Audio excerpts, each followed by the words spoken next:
तहसीलदार, मंडळ अधिकारी, अव्वल कारकून, तलाठी यांना बडतर्फ करा. शिवाजी हंबर्डे आंदोलनकर्ते.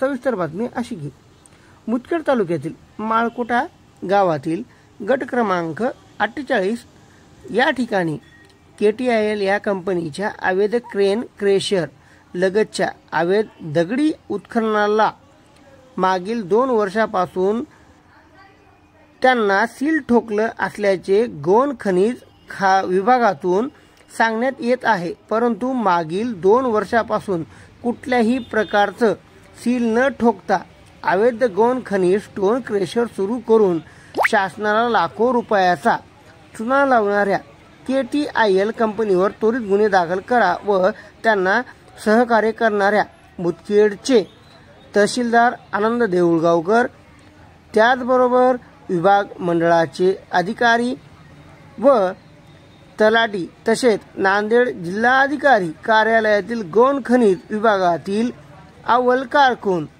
विजय महाजन यांना त्वरित निलंबित करा. या मागणीसाठी नांदेड जिल्हाधिकारी कार्यालयापुढे आंदोलन सुरू आहे. हे आंदोलन करण्यासाठी शिवाजी हंबर्डे, शशिकांत गाडे पाटील आणि मनोज सावळे यांनी उपोषण सुरू केले आहे. आता हे पाहणे गरजेचे आहे की मागील 2 वर्षापासून स्टोन क्रेशरला परवानगी नसताना देखील अधिकाऱ्यांमार्फत त्या ठिकाणी परवानगी दिली, याच्यावर काय कारवाई केली जाणार आहे याकडे सर्व जनतेचे लक्ष आहे. मी शिवाजी हंबर्डे, मराठवाडा आरक्षण समन्वय समितीचा मराठवाडा अध्यक्ष आहे. मुदखेड तालुक्यातील माळकोटा येथे गेल्या अवैध वाहतूक चालू आहे. रेतीचे तर आहेच आहे, म्हणजे 2 वर्षापासून KTIL कंपनीचं खदान तिथं चालू आहे. खदान चालू असल्यामुळे आम्ही वारंवार निवेदन देऊन सुद्धा इथल्या प्रशासनाने दखल घेतलेली नाही आणि येणाऱ्या काळामध्ये तिथं आजूबाजूच्या खेड्यापाड्यामधून जाणाऱ्या येणाऱ्याला लोकांना सुद्धा त्रास होत आहे. तिथली कोणतीही परवानगी न घेता आजूबाजूला घरं सुद्धा आहेत, घराला तडे गेलेले आहेत, मुख्य जनावर तिथे दगावलेले आहेत, जलसिंचा स्फोट होत आहे आणि मागच्या 1 महिन्यापासून निवेदन सुद्धा देऊन सुद्धा इथं कारवाई होत नाही.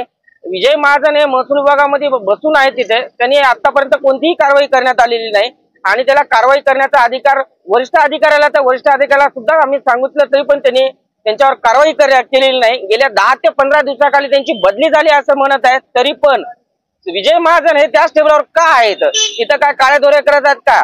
तिथले काय कागदपत्र फेरफार करायचे आहेत का? याची सखोल चौकशी करून त्यांच्यावर सुद्धा कारवाई करून त्याला निलंबनाची कारवाई करण्यात यावी आणि फौजदारी मार्फत त्याच्यावर गुन्हे दाखल करण्यात यावे अशी आमची मागणी आहे.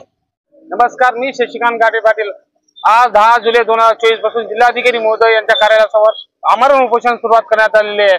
आमरण उपोषण करते शिवाजी हंबर्डे, मनोज सावळे माझ्यासोबत आहेत. आमचा विषय असा आहे की माळकोटा गट नंबर 48 मध्ये अवैधरित्या KTIL म्हणजे कल्याण टोल इन्फ्रास्ट्रक्चर प्रायव्हेट लिमिटेड या कंपनीचे 2 वर्षापासून अनाधिकृत तिथे क्रेशर चालू आहे.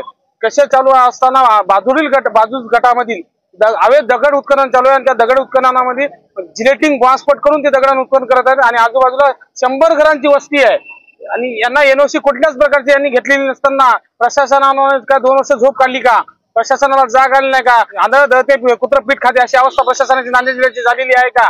या जिल्हाधिकारी कार्यालयातील अव्वल कारकून विजय महाजन यांना सगळं माहिती आहे. 2 वर्षापासून त्यांच्या हातावरच ते पूर्ण प्रकरण त्यांनी हँडल केलेलं आहे. आज गोरगरिबाला जिल्ह्यामध्ये वाळू, रेती उत्खनन, वाळू भेटत नाही. ते पूर्ण ऑनलाईन पावत्या, झिरोमध्ये गाड्या सगळं यांच्याच आशीर्वादाने चालू आहे. कमी 1000 ते 2000 कोटीचा इथला घोटाळा आहे. एवढं करत असताना महाजन एकाच टेबलला गौण खनिजवाला 6 वर्षापासून राहतो. त्यांना आशीर्वाद कोणाचा आहे? मोठे अधिकारी यांना पाठबळ देतात का? अशा खूप मागणीसाठी आजपासून आम्ही आमरण उपोषण केलेलं आहे.